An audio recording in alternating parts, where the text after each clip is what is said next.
So today we are back with episode 2 of predicting every single NFL's team's record for the 2026-2027 season.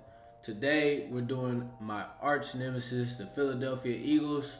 Let's get into it.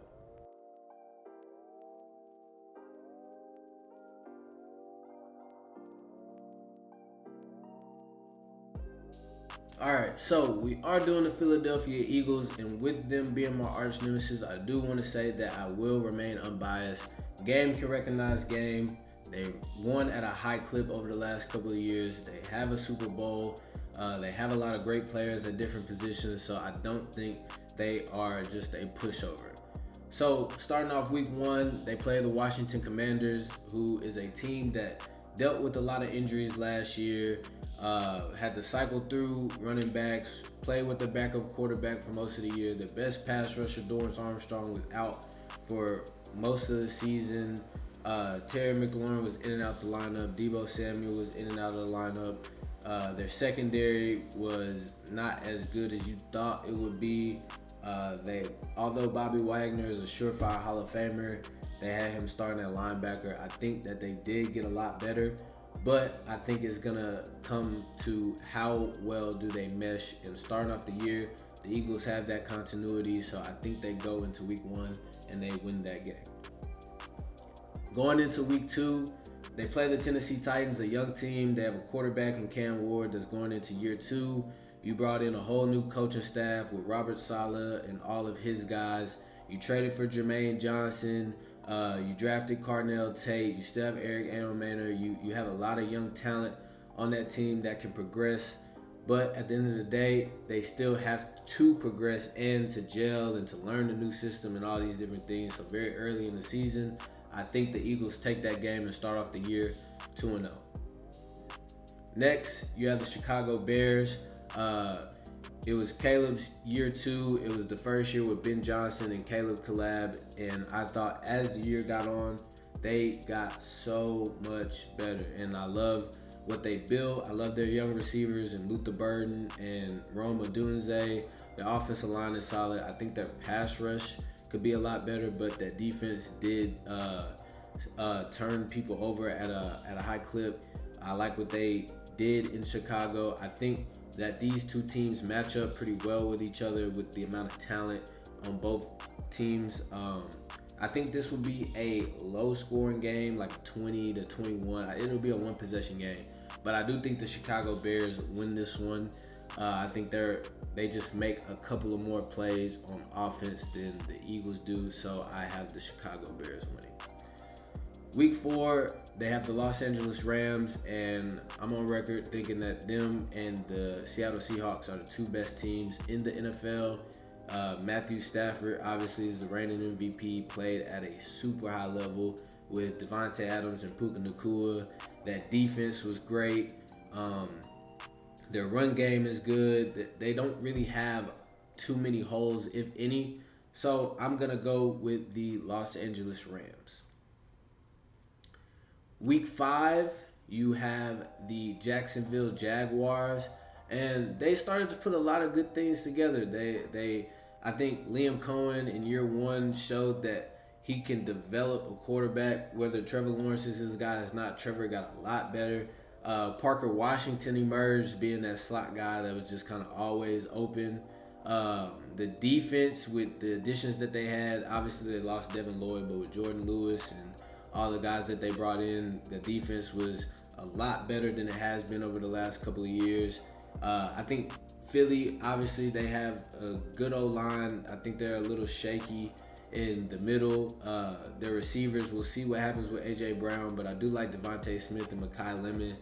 But I think that the Jaguars will pull this out in a more 30-25 type of game. I have the Jaguars winning this one. Moving on to week 6, you have the Carolina Panthers, who got so much better throughout the year. At the beginning of the year, you thought, oh, this might be Bryce's last year with the Panthers. They don't look good.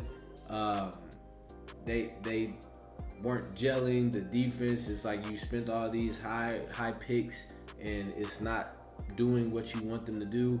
But towards the end of the year, they got hot. They even almost pulled out a win in the playoffs, which was crazy. I love to see Bryce Tetero McMillan in year 2. I think he really shows his dominance. I like Jalen Coker. I like Jimmy Horn.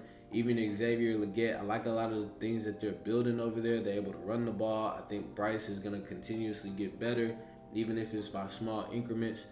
But with that being said, I do have the Eagles winning this game. I think their overwhelming talent gets them the win. I think they'll be able to run the ball.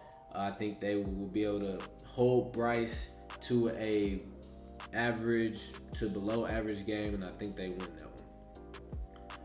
Moving on to week 7, you have the Dallas Cowboys. These two teams, historically hate each other.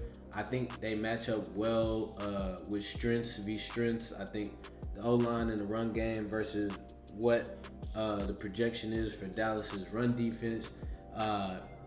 But what I think Dallas has over the Eagles is I think they have a much better offense, and I think they will be able to put up more points than Philly does. So I do have Dallas winning this game. Next week, they have the Washington Commanders. Again, they're getting those divisional matchups out pretty early. But I think, again, I just think the Eagles are a much better team than the Commanders, and that's no disrespect to the Commanders. I think they just need some more weapons that just can always be open. And I know you can say Terry McLaurin, but he's getting older. He stays hurt. I just see the Eagles winning this game. Moving on to next week, you have the New York Giants, who might have the best pass rush in the NFL with the combined Abdul Carter, Brian Burns, Kayvon Thibodeau. You draft Arvell Reese, who can be this Swiss Army kind of thing, like a Micah-esque type of player. You spent a lot of money on that defense last year with Paulson Adebo and Javon Holland. I think they start to mesh. You have John Harbaugh as your new head coach. Jackson Dart in year 2. You draft Francis Mauigoa to be your right guard. I think the offensive line is going to be a lot better. But I do think Philadelphia takes this early season matchup, and they win that game on November 8th. So after the bye, they played the Pittsburgh Steelers, who we just got word that Aaron Rodgers did sign a 1 year. I think it was $25 or $28 million deal. So you have him for another year. They brought in DK Metcalf. They had DK Metcalf. They brought in Michael Pittman Jr. They drafted Max Ihanachor, even though they wanted to go with Mekhi Lemon, which was one of the craziest draft day things that happened. But Philadelphia, I think, will overwhelm them with their defensive tackles in Jalen Carter and Jordan Davis. I think they'll swallow up that run game, which we don't really know what it'll look like. And Aaron Rodgers will solely have to rely on his arm at his age. I see Philadelphia getting that win. Next week, you have the Dallas Cowboys again, and they usually split. It's typically a 1-1 thing. Every so often, it'll be a 2-0 either side. These two teams, no matter how much better each team is typically rarely a blowout. So I think getting that familiarity with each other in that first matchup, I think each team will have different things that they will do with their scheme. But at the end of the day, I do think Dallas has the better quarterback, and that will equate to Dallas winning this game. Moving on to the next week, they have the Arizona Cardinals, who drafted the player that was number 3 on my draft board with Jeremiah Love, even though that he was a running back. I know positional value was pretty wonky this past draft, but Jeremiah Love is undeniably great. That team is young over there. I don't know who they start, whether it's Jacoby Brissett, if he gets the contract that he wants, or Carson Beck. I can see kind of where they're going, but I don't think they have enough talent to compete with the Eagles, so I have the Eagles winning this game. The next week, they have the Indianapolis Colts, and I think Indianapolis will be pretty much just as good as they were in last season. Daniel Jones coming off an Achilles injury does kind of make me timid a little bit about their ceiling, but you traded for Sauce. He will have a full year in that system by that time. You have Jonathan Taylor, who is a top 5 running back. You re-signed Alec Pierce, gave him $29 million.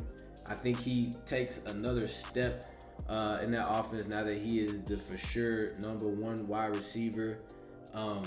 Indianapolis, they have a lot of great things, but Daniel Jones, I don't know if he will be really ready to take on that pass rush that the Eagles have, especially the interior pass rush more so than the edge pass rush. There'll be no place to step up. I think they'll make it rough on him, and ultimately I have the Eagles winning that game. In the next matchup, they go to the Seattle Seahawks, the reigning champs, who, again, top 2 team in the NFL. I don't really think they have any holes offensively or defensively. They drafted Jadarian Price, so now their 2-back system will be him and Zach Charbonnet with Kenneth Walker gone. Sam Darnold in year 2 under that system. Mike McDonald, I think, already has shown that he's a top 5 head coach, and he's young and innovative and willing to change his scheme to fit whatever they need each week. So I do have the reigning champs winning this game and beating the Philadelphia Eagles. The next week, they have the Houston Texans, and the Houston Texans are just like a bully. Like, there's no really other way to describe it other than they are a bully. They drafted Keelan Rutledge. I think they signed Wyatt Teller. The O-line got a lot better, which was a huge problem this past year. CJ Stroud, maybe with a better O-line, he can get back to his rookie year self. Because if not, I don't see the Texans re-signing him, especially in the loaded draft class that's coming up with all the quarterbacks. I could see them drafting one and going that route. So this is a make or break year for CJ Stroud. I think this will be a really low scoring game, like 14-10 type of game, just with the defenses that both teams have. But I do have the Houston Texans winning. I think that pass rush will just be too overwhelming to overcome, and I see them winning this game. Next week, they have the San Francisco 49ers. The 49ers will have Nick Bosa coming off an injury this year. I don't know if George Kittle will play this upcoming season, if he'll be back. And if he's back, I don't know if he'll be fully healthy.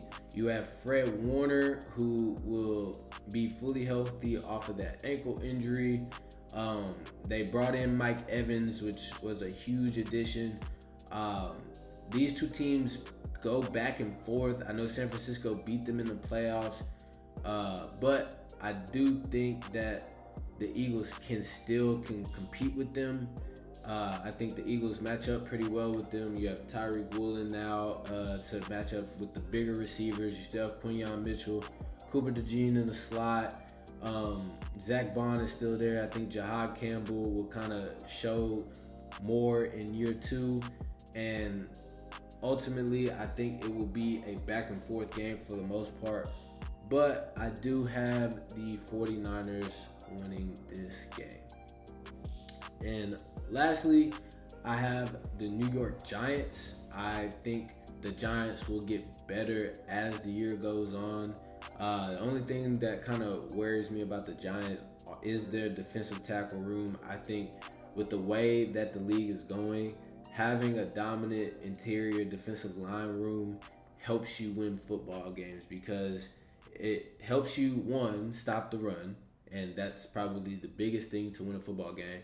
And 2, on pass downs, if you have a dominant defensive tackle room, they push the pocket and give the quarterback nowhere to step up, which makes your edges better. It makes everything better because they muddy up the middle of the field.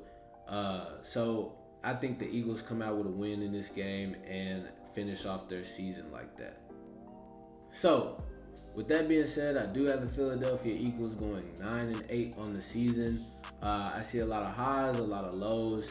I I think defensively they will be good as they typically are. Offensively is where I have questions with AJ Brown gone and a new offensive coordinator coming in. What does their offensive identity look like? Obviously, they'll probably rely on the run game, but when teams shut that off, where do you go? Right? And that's my big thing on it. I want to see if Jalen Hurts can progress as a quarterback, be more than just a outside the numbers check down guy. We'll see when the season starts. But y'all let me know what y'all think. Will they go better than 9-8, worse than 9-8? Who's gonna step up for them on each side of the ball? Y'all let me know. And make sure y'all like, comment, subscribe. I appreciate y'all for watching. I appreciate the support, and we'll be back.